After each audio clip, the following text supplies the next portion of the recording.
আসসালামু আলাইকুম ওয়া রাহমাতুল্লাহি ওয়া বারাকাতুহু।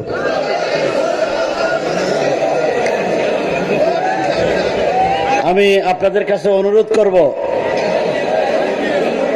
বাংলাদেশে যে কয়টা বড় বড় জলসা হয় এর ভিতরে বালিয়া মালসার জলসা অন্যতম। আমরা সবাই মুসলমান, অধিকাংশ তালেবে ইলম, উলামায়ে কেরাম, আমরা সুশৃঙ্খল, আমরা শান্তিপ্রিয়, আমরা সেটা প্রমাণ করব তো ইনশাআল্লাহ। কেউ আওয়াজ করব না। আমাদের এখানে অনেক রাজনৈতিক নেতৃবৃন্দ আসতেই পারে, ওনাদের অধিকার আছে। আমরা সবাইকে আন্তরিকভাবে মোবারকবাদ জানাই, তবে আমাদের হৃদয়ের আকুতি অনুভূতিও বুঝার দরকার আছে। দেশটা মুসলমানের দেশ, এই জমিনের মালিক আল্লাহ, রাজনৈতিক অরাজনৈতিক সকল মানুষের স্রষ্টা আল্লাহ।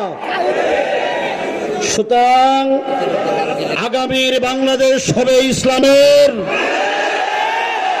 আগামীর বাংলাদেশ হবে কোরআনের, আগামীর বাংলাদেশ হবে মুহাম্মদুর রাসূলুল্লাহ আদর্শের।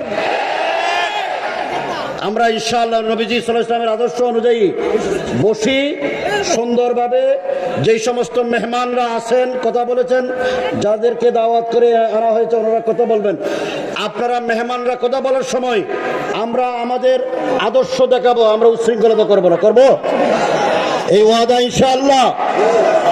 আমাদের মাদ্রাসাগুলো সবার জন্য উন্মুক্ত, সবাই আসবে, এখান থেকে হেদায়েত নিয়ে চলে যাবে।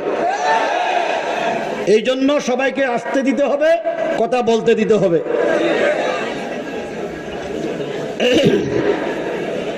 আলহামদুলিল্লাহ।